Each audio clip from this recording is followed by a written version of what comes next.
asked you guys to send me in your most embarrassing stories to georgeiconfess@gmail.com, which you can also email now. If this video does well, I might do another one of these. So email me in your embarrassing stories totally anonymously. I won't read out your names. Yeah, let's read out some embarrassing stories from my subscribers. 10-year-old me went on a church summer holiday camp for a week, and on one of the trips we had together was a trip to Chester Zoo. I was dripped out in some bright yellow chinos and a fedora and was ready for a fedora for the zoo. Wow, you're really getting dressed up for that. Get about an hour in and notice I've got a very dodgy stomach, so I start asking random strangers where to find the toilet. It gets so dire that I have to start sprinting around the zoo looking for toilets. Eventually I found them, so I went to the toilet block, opened the cubicle door, projectile shat myself, copious amounts of brown liquid in my bright yellow chinos. We didn't even get to the toilet. Closed the door behind me and started crying. Understandable. I would start crying too, and I'm 24 years old. I had no phone, so I couldn't contact anyone, and I had no spare clothes. Oh, yeah, why would you take spare clothes to the zoo? You wouldn't. So he didn't. At least 2 people came in and audibly gagged at the stench I produced. Eventually, after about 2 hours, the leader of my church came in the toilets and proceeded to burst out laughing at my shitty chinos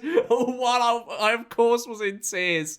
I was given a spare pair of zookeeper trousers and driven home separately from the group. Turns out I'd shat myself so bad they decided to burn my chinos rather than try to bin or wash them from some rough. I can imagine.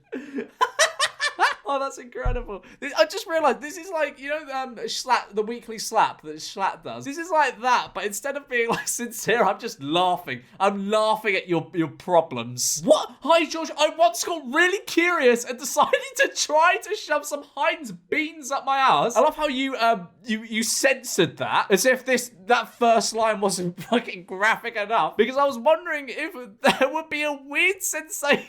What? I was wondering if there would be a weird sensation. Then after I was washing them out using water in the shower, then 2 days later another one came out in the shower, so I think there might be some left. How long ago was this? You think there might still be some left? Or something? The subject of this email is anonymous, please. Yeah, I bet you want to be kept anonymous in this. Of course I will honour that. I will honour that for everyone in this video. This is a safe space to be laughed at. Hello, George. About a month ago, my mum made me go to Tesco by myself to get the weekly shop because she was ill. So I went, but I hated every second of it. So I was rushing the whole time. When I got to checkout, I was packing everything up so fast, I accidentally grabbed the cashier's hand and pulled it towards the bag, and he fell off his chair. He got back up and shook his head at me, and I felt so bad. I tried to give him an extra £5 as compensation, but I refused to take it. Then to top it all off, as I was going home on the bus, one of the bags ripped and milk spilt all down the aisle. I've mentally never recovered from this and don't think I ever will. Yeah, that's rough. That's right. The second one hits close to home because I was once stood in a Sainsbury's and I had some of the like jars of pasta sauce. I was like, I was carrying them because I was like, I don't need a basket. I don't need a trolley. I don't need anything. I'm just in here for a few bits. And then of course I buy actually no, I did have a basket. I just sort of rested it on top and one of them fell off and shattered, and I was just left looking at it, and all the staff looked at me, and I felt really, really, really bad because I wanted to be like, oh, do you need any help? But obviously I was absolutely no help to them, so it was just best if I got out of the way. So I just very, very solemnly self-scanned my items and left. It was so fucking embarrassing because they all just gave me looks as if I was like pathetic, and honestly, I understand. What, the first time I had sex, the boy in the striped pajamas was on. I'm Jewish, he wasn't. Now I'm gay. Lovely. Hello, George. I am here to tell my embarrassing story about what happened around 2 years ago. I was traveling back home on a Sunday morning, heavily hungover from the night prior on a bus, when I started to experience terrible stomach pains and cramps. As the pains got gradually worse, I shouted to the bus driver to stop the bus immediately. On the side of the bus route, due to the fact that I thought my bowels were about to couldn't you wait to the next stop? That was like a stop like every 2 minutes. So I ran off the bus, squatted down on the pedestrian lane as a waterfall of shit blasted at my ass on the sidewalk. As I am squeezing my life away, I look up to the people walking and watching me. However, I was too distracted by the fact there was no toilet roll and that there was nothing but leaves, because apparently there isn't toilet roll on the side of the road for situations like these. Despite the embarrassment I'd already endured, a woman felt bad enough to throw a Kleenex through the small window of the bus I was on and would have blown away if I didn't catch it while in penguin stance. After my little accident, I had to slowly back onto the bus and sit as if I hadn't just shat out this year's worth of breakfast lunch. Oh my god, man. Oh god, that is actually that's rough. That's rough. I'm laughing a little bit, but that is so rough. I'm so sorry. My mate was pissing me off, so I decided, spelt wrong, to nut to his mum's WhatsApp profile picture. I regret that. Why'd you have his mum's number? You nutted his mum's WhatsApp profile. As revenge. I am using a hidden email because it's shameful. I'm not even going to show your email, so you don't need to worry about that. In my final year of school, I let off a flare in our sixth form only area, which set the fire alarm off, which interrupted a GCSE English literature exam during... Why did you set a fucking flare off? What?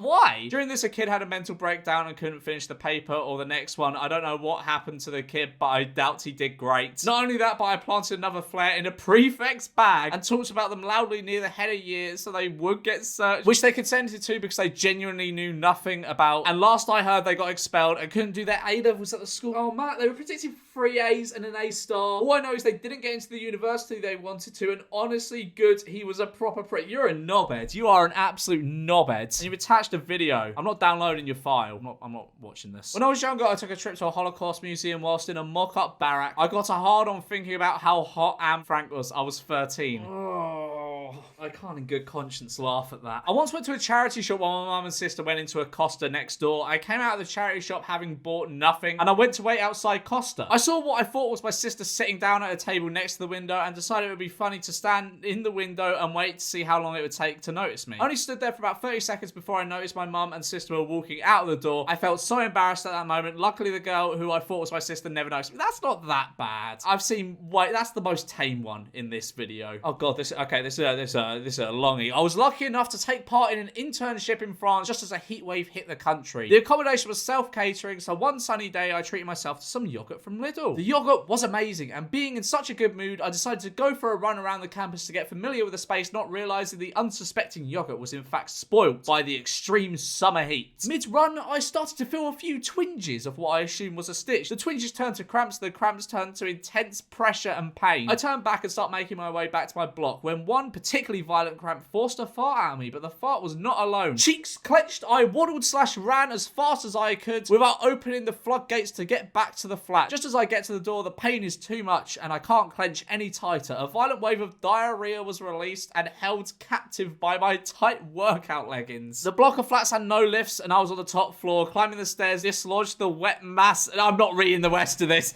I'm not reading the rest of this. Fucking hell. Oh my god. Hey mate, when Will was on tour in Newcastle, I pissed on the backstage door and made sure he stepped in it. Now me and my friends call him Pissy Willie. What? One time when I was 7, I was eating mashed potatoes and I left the cage open to my sister's hamster. And it somehow got into the mashed potatoes and I accidentally stabbed it with my fork while I wasn't looking and it bled. I swear, hamsters always die in the most fucking outrageous ways. Like, you thought the hamster was mashed potatoes, so you stabbed it with a fork. I hid behind my sister's wardrobe and she found it like 2 weeks later because it was smelling really bad. No one has ever found out it was me. What, if there was like fucking 4 puncture marks in it? No one suspected a thing. What? When I was 8 years old, I used to spit and put different things in people's drinks, even people I didn't know, just to see if they would realise, and I enjoyed watching them drink it. Sorry, I'm a bad person. You're a wrong'un. You are a wrong'un. Met some girl for a date off Bumble. It started off alright, to be fair. She was good looking, funny and all that. It was going alright until my hay fever kicked in. This was spring/summer last year, by the way. I sneezed unexpectedly and snot flew all over her dress. Like, all over it. How much fucking snot do you have in your nose? I said sorry. She gave me a disgusted look, bought an Uber home, and I got blocked on everything, to say the least. Really wasn't my proudest moment. My window cleaner saw me having a wank through my window 3 years ago, and neither of us have mentioned it since. It gets worse as he's a good friend of my mum's. I feel as though window cleaners probably see a lot of that and they're probably desensitized to it at this point. Like, I can imagine, like, especially in like the window cleaners that clean the big blocks of flats, I can imagine they've seen their fair share of wanks. One time my dad caught me watching porn when I was in year 7 and I pissed myself. I was so scared. One time I was like 9 years old and I was performing on a theatre stage. This stage was pretty big and I was right at the front. All of a sudden I stopped singing and I just danced with my mouth shut. And then all of a sudden I projectile vomit all over the stage and in front of the audience, which was full by the way, which can fit 1,350 people in it. So they all saw me projectile vomit. Then I ran off the stage and vomited all over the stage crew. The next day I went to perform. Let's say I didn't even get into the theatre. One time I was talking to a guy on Tinder and we were talking about about our interests. And I was telling him about YouTubers I like watching, and I started talking about you and Alex, and he blocks me mid-conversation. That's fun. That's funny. I used to see this girl I like chew her gum in class and stick it under the table. I used to wait till she would get up at the end of class, drop my bag, and pick the gum from under her table where she stuck it and chewed it and think I was kissing her. I did this a few times, and even once I got a pack of gum and left them on her chair for her to pick them up, so I made sure she always had gum to chew. When I was like 8, I literally could not be bothered to leave my room at night to pee, so I just pee on my rug or towels I had on the floor and shoved them in my wardrobe. I'm not sure that's an alternative to going to the toilet. My mum sort of followed the smell about a week later and got a tad angry. After that, I just peed out of the window instead. Oh yeah, that's way better. I once sucked the sweat out of my female friend's panties to prove that I loved her.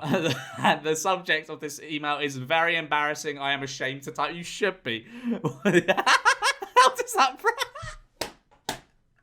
When I was in a very dark place, I used a day-old slice of pizza as a makeshift fleshlight. The worst part is I kind of enjoyed it, and I tried it a second time with a non-stale slice of pizza. I can never look at pizza the same way again, especially since I ate the pizza afterwards. Come on, what? You must have been in a fucking rough position for that. I shattered my school sickness. The teacher gave me attention in year 7. Hello, George Beamus. I have a confession to make. I once shat myself in the school toilets after I had beans on toast the night before. How'd you get food poisoning from beans on toast? You shat yourself in the toilet. What do you mean you shat yourself in the toilets? So many of, I'd say like fucking 70% of these stories have something to do with shitting yourself. I stayed in the toilets for 4 hours until everyone had gone home and ran out of the school. That's actually that's a pretty 1000 IQ tactic. Just stay in the toilets all day. Made out with a guy on 2 separate occasions while YouTube was playing in the background. First time was to PewDiePie, the second to a George M video. End up blocking him because he gave me an SD. I don't know why this bit in particular is an embarrassing... That's not an embarrassing story. It's weird to think that someone could be making out while listening to this. But stop it now! God is watching. Hi, George. Here's my confession. It involves you. Oh, God. Been a huge fan since the Wagwan Pifting Day. I've never heard of my, 2016, 2017 era being referred to as the Wagwan Pifting Days. Anyway. And back then, I was a big Wattpad user. I wrote a super great and high-quality fan fiction involving a fictional character and George Memus, and used to make my friend read it and tell me how good it was. Worst is it has over 200k views on Wattpad, so that's something. That's quite good. 200k views on a Wattpad story about me. God, that boosts my ego. I once jerked off to a chatbot that I made of some girl in my... You made a chatbot of some girl in your school? That's just sad. One time when I was 7, I was dumb and went through my mum's phone and read her messages with my stepdad, and one of them was talking about how they were going to have completely crazy and unhinged sex on the couch. It still haunts me to this day. I bet. Subscribe or you will witness this.